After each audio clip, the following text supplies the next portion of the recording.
Hey guys, welcome back to my channel. It's me, Kageb. Today is Louis Vuitton's 200th birthday. He was born on the 4th of August, 1821 in this town in France called Anchay, in this region called Jura.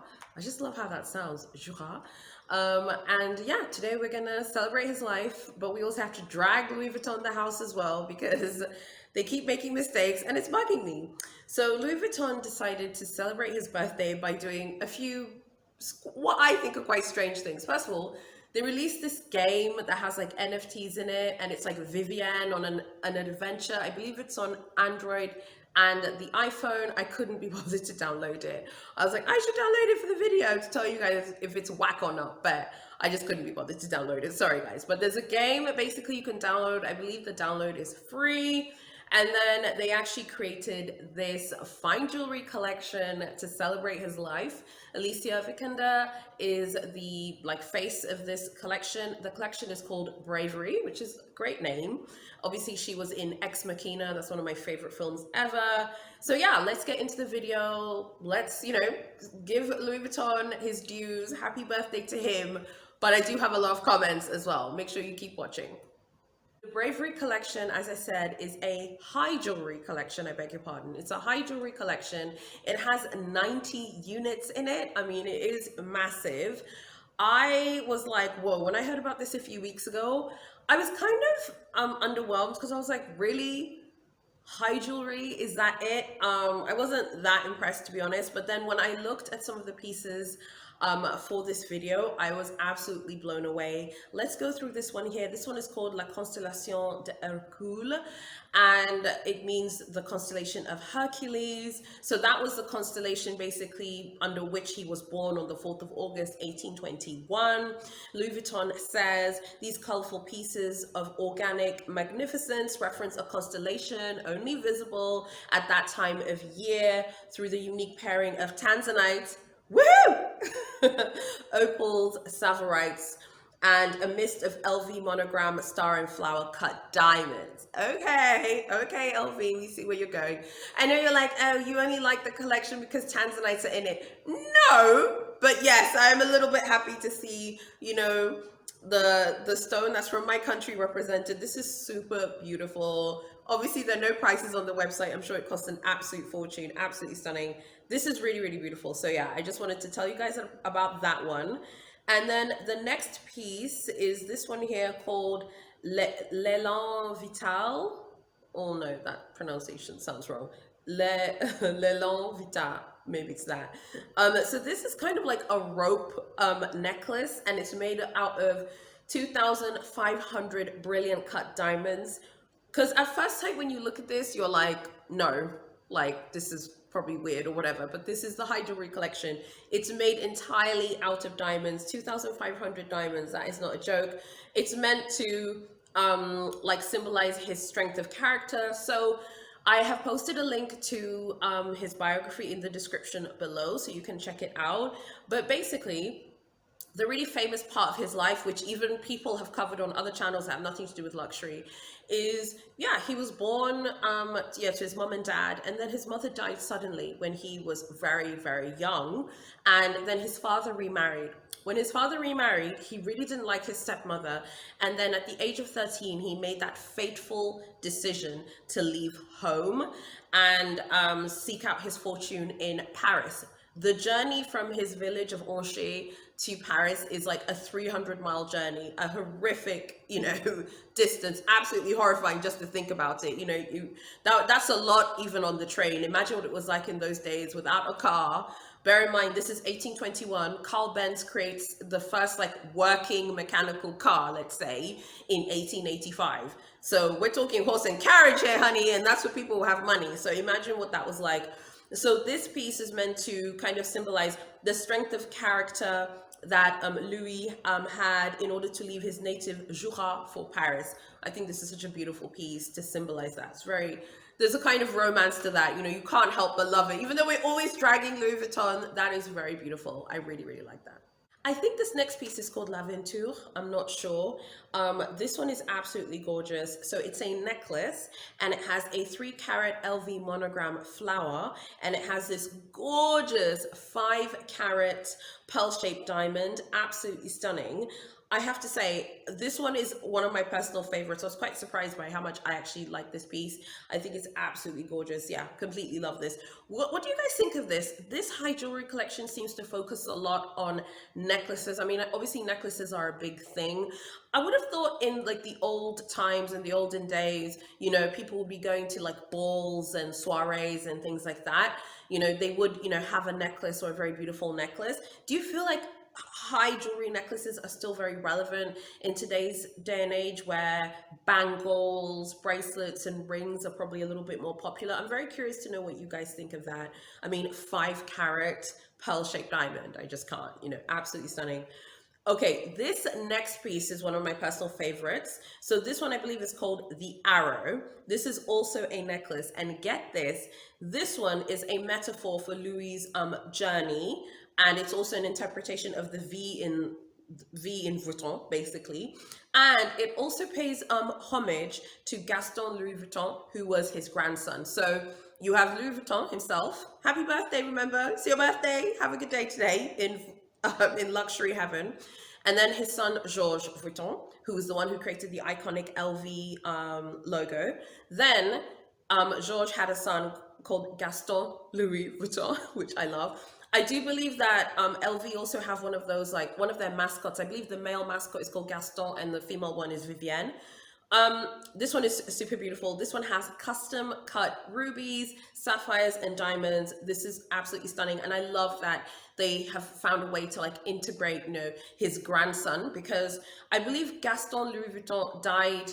I think he died in the 70s, and that's like when the sort of family ownership of Louis Vuitton ended. But Louis Vuitton himself, he does have like great grandchildren lurking around, and he does have them in France because Louis Vuitton and Georges Vuitton actually had a few kids. It wasn't just Gaston. Gaston gets the most credit because when Georges, you know, had Gaston, Gaston was like really involved in the business, but there were other children, and they were like girls as well in the family. So they are like great grand children, because obviously Gaston is his grandson. So they are like great grandkids, and they should be, you know, who's still around, who still have the Vuitton name. Okay, let's go to the next piece. Oh, actually, wait, no, let's go back here. And as part of the Arrow, okay, let's just talk about the Arrow for a second, because I was just looking here on my phone. The Arrow's tip, they say here, has a 2.6 carat LV monogram flower diamond, okay? Sweetheart, 2.6 carat flower diamond. And then at the bottom, sitting there, looking absolutely stunning, is this Sri Lankan sapphire, okay? That is over 26 carats. Imagine that's just sitting there and it's like more than 26 carats. This is breathtaking.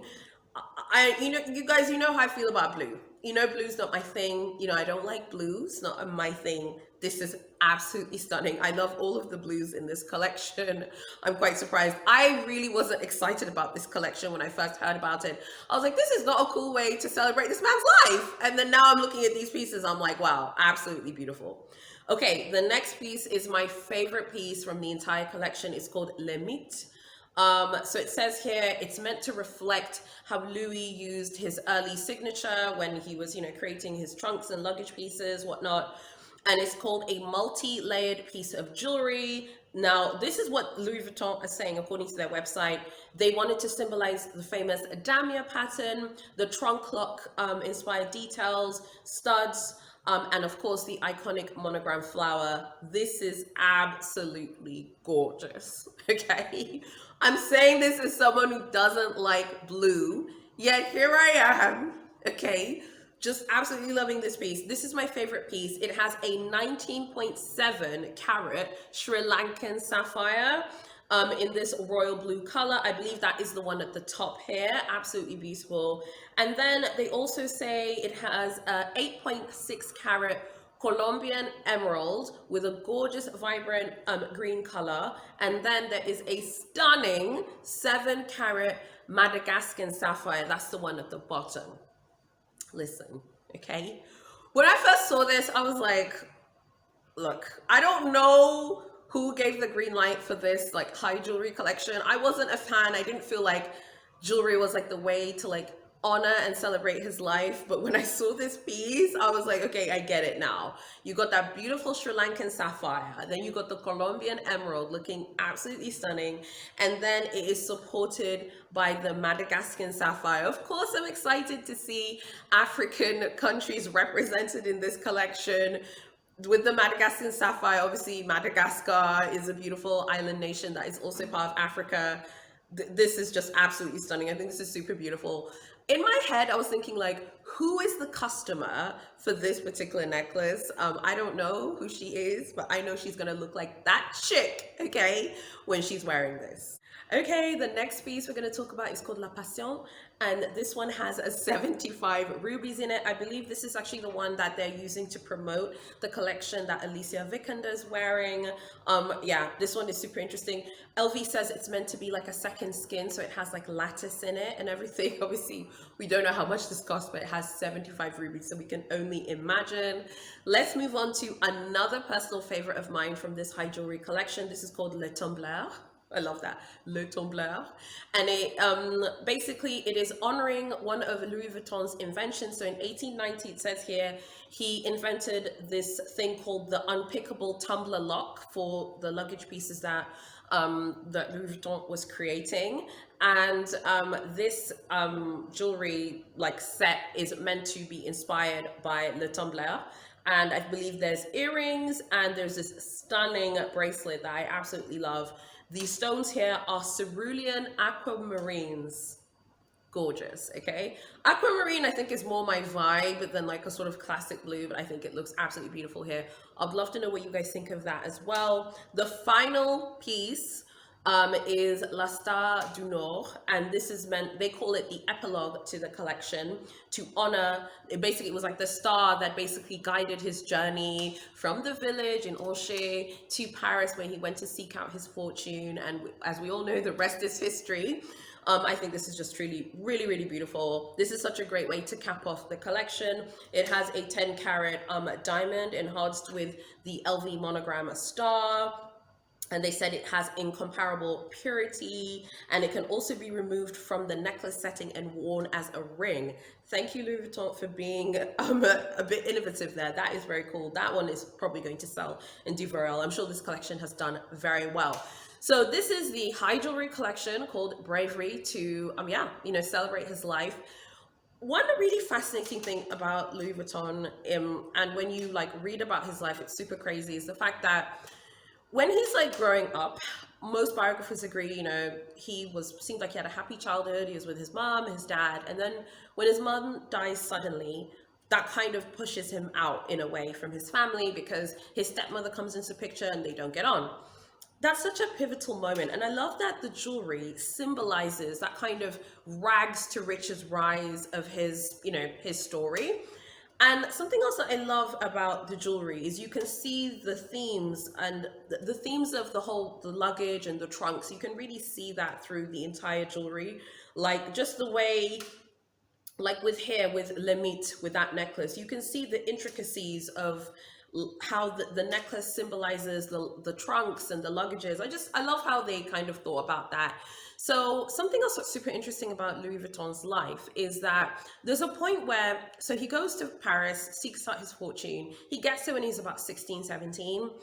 And he basically, becomes an apprentice. He's like working his way, and then he starts Louis Vuitton. So he starts Louis Vuitton, and technically, I believe when he was starting it in those days, it was called Louis Vuitton Maletier.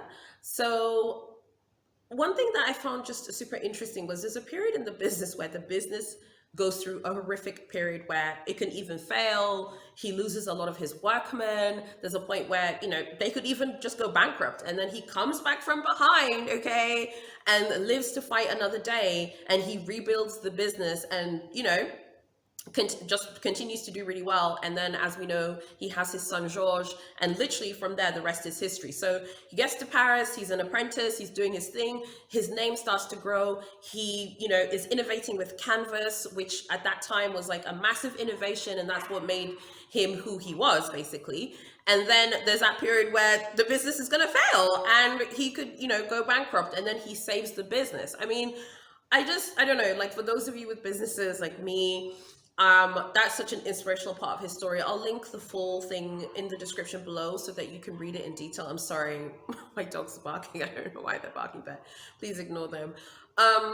And I don't know, I just find that so inspiring. I think when you are an entrepreneur, or even if you work in the corporate world, you have those like experiences where the chips are down. You have those times when things aren't great, things aren't a bowl of cherries, everything isn't fantastic, and you are like, oh my God, maybe this is gonna fail. I just love that he came back from behind, saved his company, and hey, here we are today, 200 years later, and everything is amazing. So happy birthday to Louis Vuitton. You're great, you're fab. That is great. So I want to be clear about that. I'm not attacking the man himself. It's his birthday. Let's be nice to him.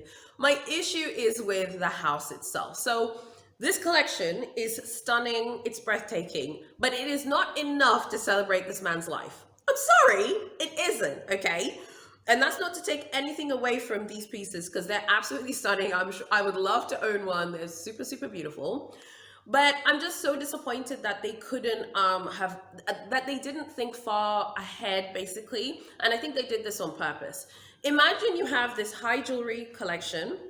Imagine you have a special like collection where Virgil and Nicola work together and create a beautiful ready-to-wear situation for Louis Vuitton clients. And then imagine you also have like a canvas and a leather capsule collection just to celebrate his birth. I mean, that would have done so well. That would have, sold like crazy, and they would have made so much money doing that. Instead, what do we get to celebrate Louis Vuitton's life? Again, with Vivienne. Okay, we all love Vivienne. No one has any shade towards Vivienne, but I don't know about that. And then we get a high jewelry collection. I believe there'll be different like installations across like different Louis Vuitton stores around the world. I definitely think the Place Vendôme boutique and the one on the Champs-Elysees, I'm sure that those of you who are in Paris, let me know, have they done anything like window installations? I'm sure those will be fantastic and absolutely great. But I mean, is that really enough? I thought that they were going to go super hard. We're not going to see a 200th birthday, a 300th birthday, 400th birthday for a very long time. This was a great opportunity for them to, why not commission a movie? You have so many house ambassadors who are super famous. Why not have them be in a movie or in a documentary? Or why not find some of the great-great-grandchildren of Louis Vuitton himself who are probably knocking around, why not interview them? Why not release a book? Why not, do so much, and like a canvas and leather collection and all this stuff? And then it hit me. The reason why they're not doing this is by design. They really, as we all know, canvas is not a priority for them anymore, but they really want to make sure that they're targeting people who are part of, the super rich, not just that, but people who are going to be spending a lot of money in one go. They don't just want people who are spending a lot of money through a lot of years. I'm sure if you look at, the funds that you spent buying from luxury houses, you could be like, whoa, maybe I spent 50,000 on one luxury house. They want someone who's going to come today and say, hey, I want to buy that necklace for 50,000 euros or for 50,000 pounds. They want someone who'll be like, hey, I want to buy Limit necklace for, I'm sure it costs like 200,000 euros, I'm sure, or something like that. They want those people who are going to come and buy in one transaction and one purchase. It's not just about, oh, they're over canvas and this and that. It's really about targeting a completely different type of consumer.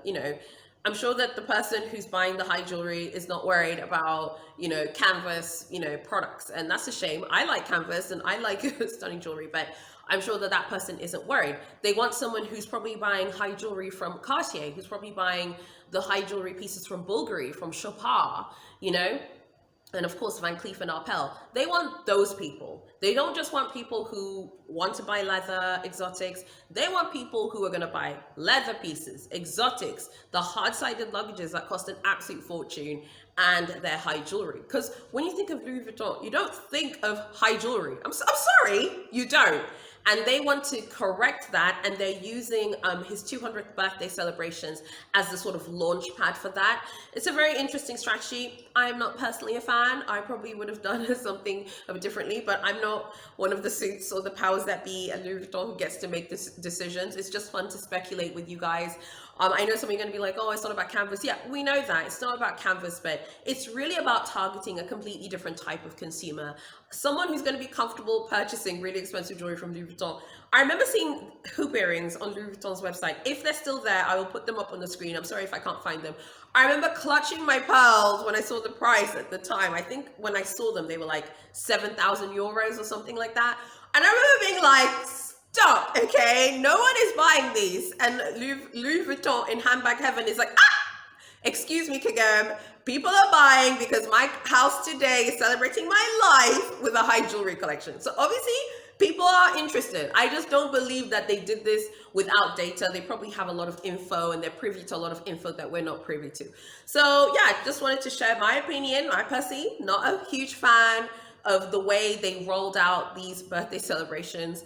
But I also understand that they just want to reach a different type of consumer, a different type of client, and that's their right as a business. It's a little bit disappointing that they didn't use this as an opportunity to launch a very cool canvas and leather inspired collection to celebrate his life. You know, his life is so fascinating, so interesting. They could have done that. They could have done a ready-to-wear line. They could have done something with Nicola and Virgil. You know, there's so many things they could have done.